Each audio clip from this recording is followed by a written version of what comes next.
We now know the suspect in yesterday's terror attack entered the United States using a diversity visa, which is a program that President Trump, has been pushing to end since he took office. Here to weigh in is former CIA analyst and senior vice president for policy and programs at the Center for Security Policy, Fred Fleitz. Fred, good morning to you. Good morning.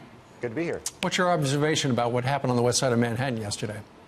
Well, this is a tactic we're seeing ISIS using. ISIS is no longer going to be a terrorist organization that holds territory. It's reverting to a traditional terrorist organization that operates in the shadows, has compounds in ungoverned spaces. It's promoting terrorism through the internet, and it's trying to find ways to attack us using methods that are very difficult to stop. And we can use all kinds of law enforcement and intelligence methods to stop this, but say something, see something, say something is really the best defense to these attacks. Fred, how do we counter radical Islam?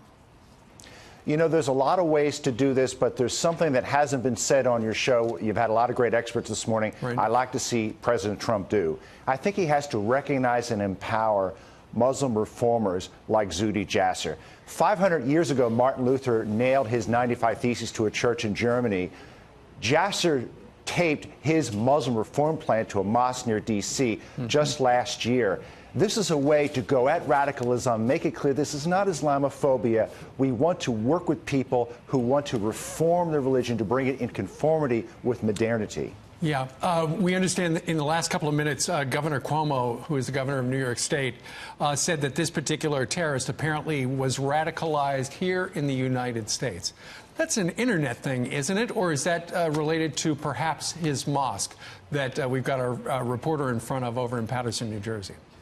It's probably both. And, you know, some people like to say, well, we don't know whether killers like this were directed or inspired by ISIS. You know, it really doesn't make any difference because ISIS is trying to get people to commit acts of terror that it may not directly control by putting all this hatred on the internet.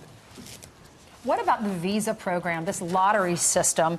It was put in place to offer to countries with low rates of immigration into the U.S. Do you think that's a good reason to allow just 50,000 random people to put their name in the hat and win a lottery ticket?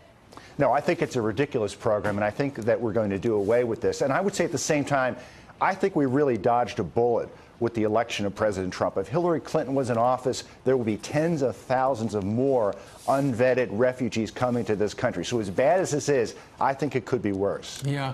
You know, we've heard different stories out of the New York City Police Department. It appears he could probably be a lone wolf. But generally, don't guys like this talk to somebody? Yeah, I hate that lone wolf term. It's something that the Obama administration invented to make it look like these people come out of nowhere. They're being inspired by ISIS. They're usually directed by a terrorist cell. They're being inspired by a radical imam in a mosque. They're not just lone wolves who decide on their own to commit an act of terror. How do we prevent this from happening again? We need to counter the radical ideology, which is on the internet. I think embracing Muslim reformers, we have to have stepped up intelligence and law enforcement efforts, but we have to honestly acknowledge what the threat is. It's not violent extremism. It's not just terrorism. It is an ideology that is at war with modern society. If we don't acknowledge that, we can't defeat it. Because, Fred, ISIS is here in the form of these radicalized guys. I mean that's right, and ISIS isn't going away soon. I think a lot of people think we're close to defeating ISIS because ISIS has lost Raqqa. That's just not true. It is a worldwide movement. All right, Fred Fleitz joining us from our nation's capital. Fred, thank you. Thanks, Fred. Good to be here.